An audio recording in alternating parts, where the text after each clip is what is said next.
Filming how to start our pumpkin lentil soup, and something happened to our video. So we cut up into this pot some olive oil, garlic oil actually. I make my own garlic oil.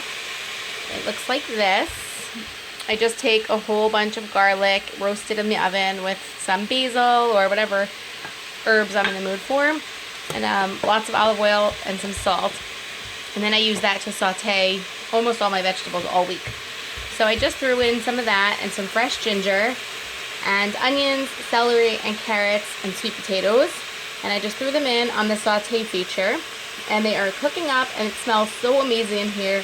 The fragrance from the ginger and the olive oil that's garlicky is just so amazing. And we're going to let that sit for a few minutes, and we'll be right back.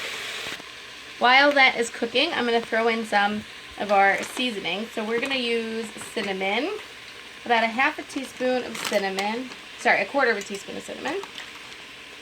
A quarter of a teaspoon of cinnamon. We're going to put in some black pepper. We're going to put in some salt. If my salt wants to come out. A little bit of salt. And then we are going to put in about a teaspoon of curry. That is half a teaspoon, about a teaspoon of curry. And now we are going to put in some tomato paste.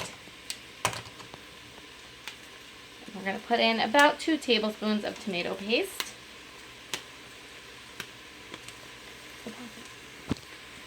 And now we're going to put in about 2 tablespoons of tomato paste. We're going to mix this up. It smells so good in here. The cinnamon, the curry, so good. Okay, and now we are going to put in a can of pumpkin puree. Make sure it's not pumpkin pie mix, just pumpkin puree. Okay. We're going to give this a mix. So all these flavors are really going to come together so nicely. Now we are going to put about a cup of red lentils in. This is a 3/4 cup measure, so I'm actually going to put a little bit more. Okay. And then we are going to put in, I like to use chicken broth or vegetable broth more than just plain water. I think this open because I want to open on me. There we go. And sometimes I use the Trader Joe's vegetable broth. Today I just have this Manischewitz vegetable broth. So I'm going to stick this in. It needs about 6 cups of liquid. And this is about a little bit less. So I'm going to stick in a little bit of water also. Because the lentils are going to make it really thick and creamy. I would say maybe about 2 cups of water I just added. Okay.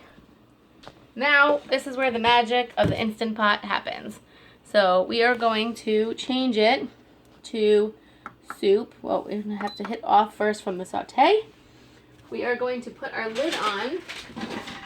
You always want to make sure that your ring is on right and this piece is in. And where's that little black thing? We are going to just put it on.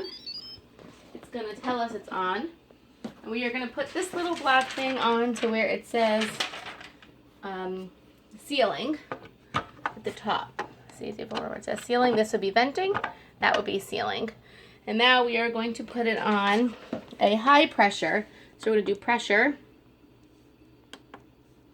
Doesn't want to. Let's hit cancel. Pressure. Of course it doesn't want to work for me today. Oh, manual. Here we go. So it says high pressure. And we are going to put it on to about 20 minutes. Let's just say 25 just for good things. So we're going to do 25. It says high pressure. And that's it. We're done. In 25 minutes, I have a little button up here. There's a little button there. That little thing is going to pop up. And that is when it's full of pressure. You do not want to open it. It actually will not let you open it. And when it is finished, there's two settings or two things we'll see in a lot of people's recipes. It'll say natural release, which means that that button will go down all on its own. And then there is the quick pressure release, which is actually when you move it to venting. You move the top piece to venting and it'll decrease the pressure very quickly. So here we are. That is our pumpkin soup, our pumpkin lentil soup, and we will come and check on it in about a half an hour. Bye.